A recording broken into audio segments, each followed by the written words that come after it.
Presidente, olhando para além desta alternativa que foi, ou deste diagnóstico que foi apresentado pelo ministro Fernando Haddad, eu queria ouvir o senhor especificamente sobre o salário mínimo e os programas sociais. O senhor já mencionou, não é contra os programas sociais, mas a regra que existe hoje, por exemplo, no BPC ou no reajuste do salário mínimo, que, aliás, remunera quem está debaixo do guarda-chuva do BPC, acabaram gerando uma cilada fiscal, como o senhor mencionou. Qual seria a maneira mais adequada, eficiente de não desassistir as pessoas que necessitam deste programa ou da proteção social do salário mínimo, sem acabar com as contas públicas? Enfim, como equilibrar esses pratos que às vezes têm pesos tão distintos? Olha, eu acho assim, como eu disse, eu acho que não tem bala de prata e não tem Big Bang, tá? Eu acho que o grande mal foi dar reajustes reais ao salário mínimo, né? O que, na realidade, acaba com a pobreza não são as transferências governamentais, é a geração de empregos. O Brasil precisa gerar emprego, né? As transferências sociais, as transferências do governo, elas são mecanismos, vamos dizer, temporários, ou para determinadas camadas da população que não, por alguma razão, não têm acesso ao emprego, tá? O que nós temos no Brasil hoje é um incentivo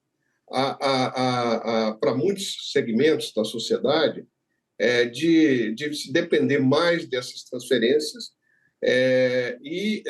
vamos dizer assim, desestimulando até a criação de empregos em determinados segmentos, tá?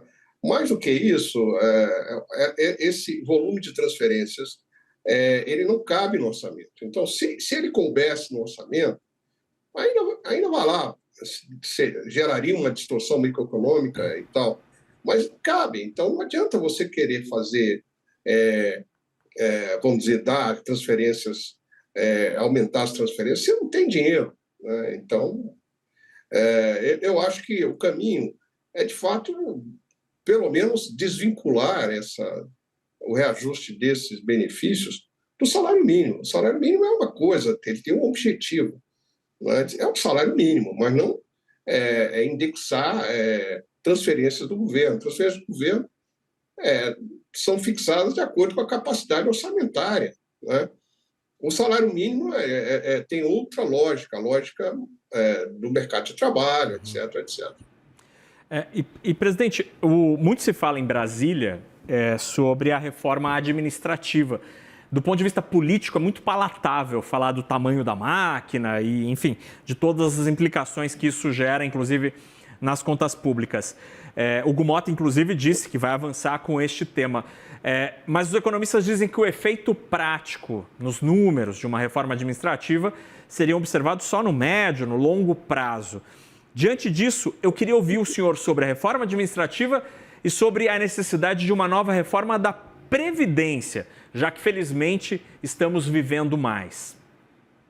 Acho que a reforma administrativa ela tem efeitos fiscais também, de economias e tal. Mas eu acho que o Brasil precisa de uma reforma administrativa no sentido de tornar a máquina pública mais produtiva, gerar eficiência, né? Gerar maior produtividade do setor público. Porque quando se olha a produtividade do país como um todo, o setor público está incluído nesse todo, né?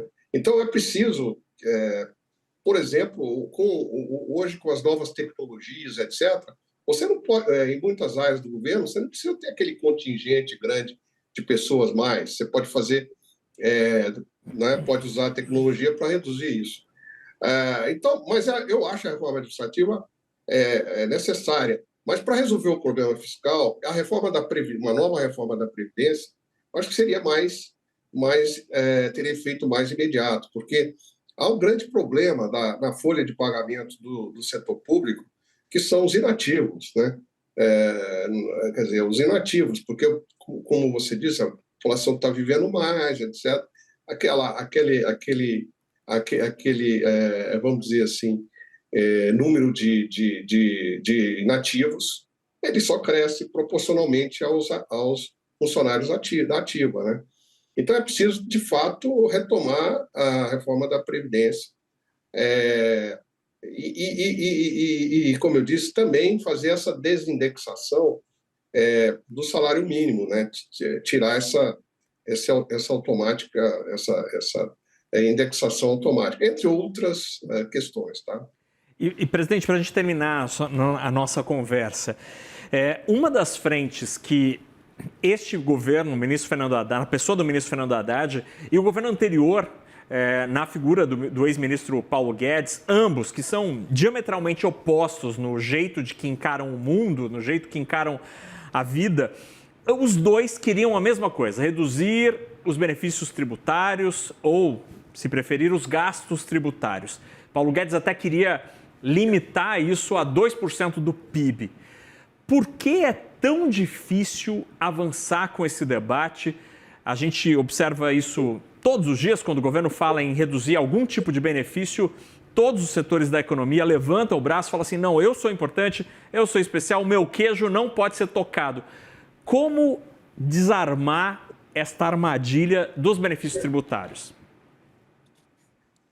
Bom, eu acho que, vamos dizer, nós estamos falando de vários tipos de benefício tributário, tá? Eu acho que alguns, de fato, poderiam ser eliminados,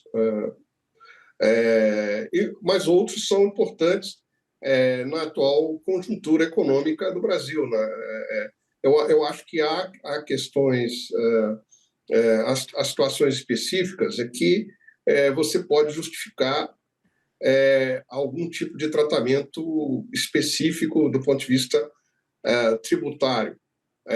Agora, eu acho que o problema maior, a meu ver, e o governo perde a sua capacidade de interlocução quando trata desses assuntos, é que o governo não oferece nenhuma contrapartida do ponto de vista de redução das suas despesas, né, em muitas áreas, de redução do custo do Brasil. Muitos desses benefícios, vamos dizer assim, são dados para compensar certos custos que o governo,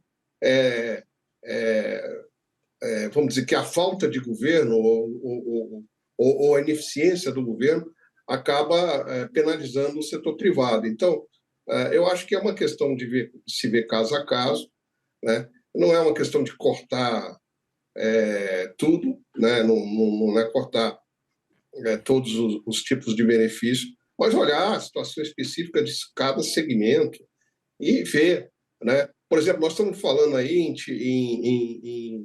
em tirar a isenção dos certificados recebíveis imobiliários, dos LCIs, né? Por exemplo. Mas num país que tem um custo financeiro tão grande, né? Considerando que as cadernetas de poupança, por exemplo, elas não crescem, elas têm crescimento hoje vegetativo, os CRIs, as LCIs, são a fonte de financiamento do setor imobiliário num país em que a taxa de juros é muito alta. Quer dizer, se a gente tivesse uma taxa de juros normal, provavelmente você poderia tributar, né? Poderia explotar a tributação desses instrumentos financeiros. O mesmo se aplica às LCAs, os CRAs e tal. Mas nós estamos falando num país que a taxa de juros básica é 14%, mais de 14% ao ano. Não tem como ter crédito imobiliário, crédito de longo prazo, com essa taxa. Você ainda coloca mais um ônus, né?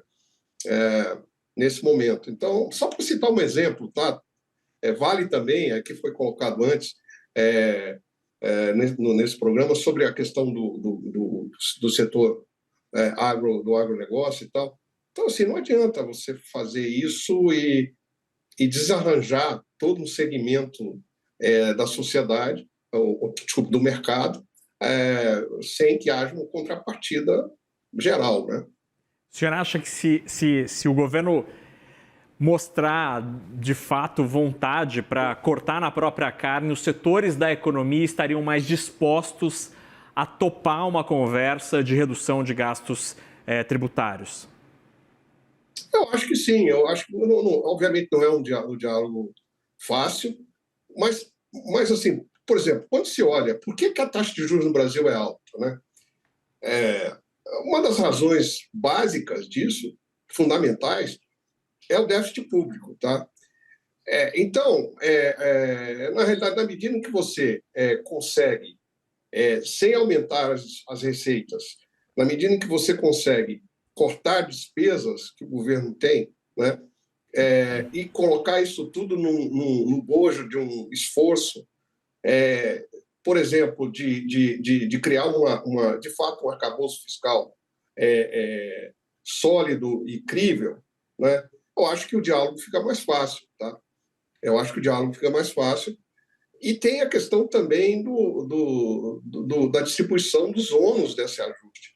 Não é pegar um setor e outro e jogar todo o ônus em cima daquele setor, tá? Preciso que isso seja dividido e olhado todo o leque de gastos e renúncias fiscais que existem e ver como é que se pode, de alguma forma, vamos dizer assim, criar um arcabouço fiscal sustentável e que leve à geração de superávites primários com vistas a reduzir o crescimento da dívida pública.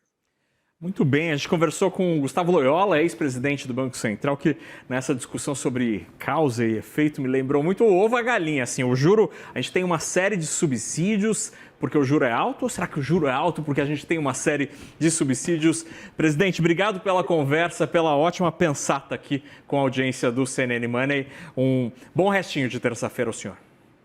Obrigado, foi um prazer. Abraço.